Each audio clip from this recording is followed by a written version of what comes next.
रामजी लाल का मामला ठंडा नहीं हुआ कि अब इंद्रजीत सरोज के बयान ने मचा दिया तहलका। मंदिरों और ग्रंथियों को लेकर सपा नेता ने भरी सभा में कुछ ऐसा कह दिया जिसने सियासी बवाल मचा दिया। किसी ने सरोज के बयान पर जताई आपत्ति तो किसी ने जताई सहमति। किसी ने अखिलेश यादव से कहा संज्ञान लो तो किसी ने सरकार से कहा एक्शन लो। आखिर सरोज ने ऐसा क्या कह दिया जो बखेड़ा खड़ा हो गया? राणा सांगा को लेकर रामजी लाल सुमन पहले से ही निशाने पर हैं, तो अब इंद्रजीत सरोज की वजह से सियासी हंगामा है। लोगों को साधने के लिए जोश अच्छा है, लेकिन जोश में होश खो देना बढ़ा सकता है पार्टी के लिए मुश्किलें।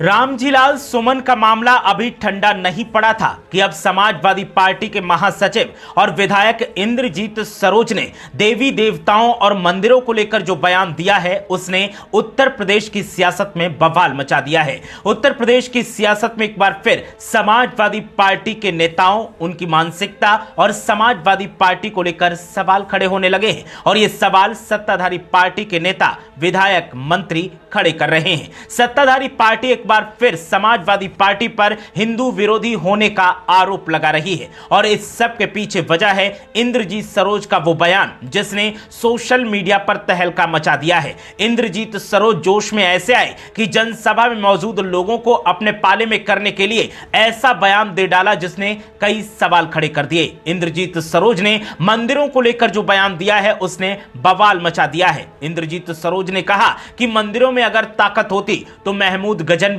और मोहम्मद गोरी जैसे लोग यहां आकर आक्रमण नहीं करते। सियासत के मंदिर में ताकत है कि मंदिर को छोड़कर अब बाबा भी सियासत के मंदिर में आकर राज्य को चला रहे हैं, सरकार चला रहे हैं। जरा सुनिए पूरा बयान जिसकी वजह से बवाल मचा हुआ है।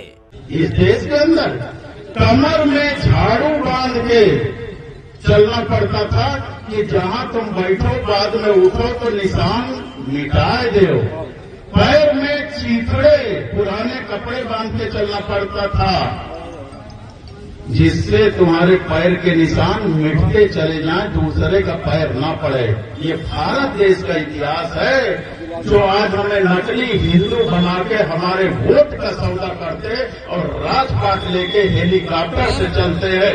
अगर भारत के मंदिरों में ताकत होती तो मोहम्मद बिन कासिम ना आया होता।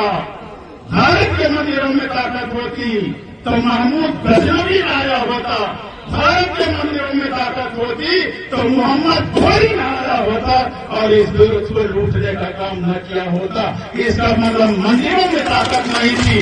अगर ताकत है तो सत्ता के मंदिर में ताकत है कि बाबा अपना मंदिर छोड़ करके आज सत्ता के मंदिर पर विराजमान है, हेलीकॉप्टर पर चलने का काम करते हैं। तो सुना आपने, इंद्रजीत सरोज सोशल मीडिया पर अब ट्रेंड कर रहे हैं। समाजवादी पार्टी सोशल मीडिया पर ट्रेंड कर रही है और एक बार फिर इंद्रजीत सरोज के खिलाफ भी उसी तरीके का माहौल बन रहा है जैसा माहौल रामजी लाल सुमन के बयान के बाद बना था और लगातार उस मामले को लेकर हंगामा बरपा हुआ है। जहां रामजी लाल सुमन से माफी की मांग की जा रही है तो वहीं अखिलेश यादव को तो खुलेआम गोली मारने की धमकी तक दे दी गई थी और अब इंद्रजीत सरोज ने जिस तरह से जो बयान दिया है उस बयान ने कई सवाल खड़े कर दिए हैं। इंद्रजीत सरोज सिर्फ यहीं तक नहीं रुके, उन्होंने तो तुलसीदास को लेकर भी कुछ ऐसी टिप्पणी कर दी जिसने कई सवाल खड़े कर दिए हैं। तुलसीदास को लेकर के इंद्रजीत सरोज बोल रहे थे और कह रहे थे कि तुलसीदास ने हमारे बारे में तो बहुत कुछ लिखा है, यादवों के बारे में बहुत कुछ लिखा है,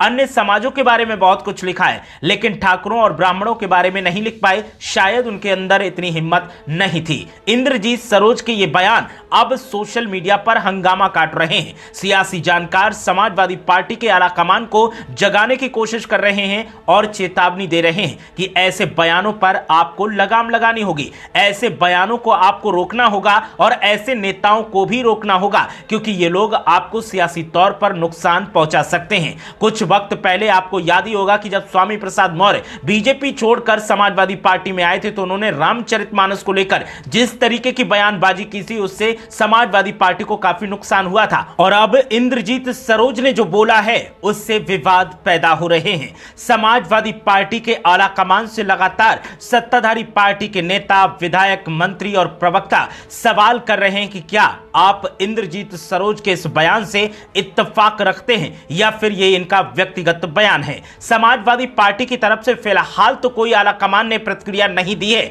लेकिन प्रतिक्रिया की उम्मीद की जा रही है। और वाकई इंद्रजीत सरोज ने जिस अंदाज में यह बयान दिया है उस बयान ने कई सवाल खड़े कर दिए हैं। समाजवादी पार्टी के प्रमुख अखिलेश यादव को इस मामले पर ध्यान देना चाहिए और अपने नेताओं को हिदायत जारी करनी चाहिए कि इस तरीके के बयान देने से परहेज करें। पहले से ही समाजवादी पार्टी को लेकर के हंगामा बरपा हुआ है और इस तरीके के बयान अगर लगातार सामने आएंगे तो इससे पार्टी की छवि धूमिल होगी और आने वाले विधानसभा चुनाव में पार्टी को नुकसान का सामना करना पड़ सकता है। फिलहाल इंद्रजीत सरोज का जो बयान है इससे क्या मायने निकलते हैं, क्या यह सही है या फिर यह गलत है, इसका फैसला हम आपके ऊपर छोड़ते हैं। आपकी राय क्या है हमें कमेंट करके जरूर बताएं और चैनल को सब्सक्राइब करना कतई ना भूलें।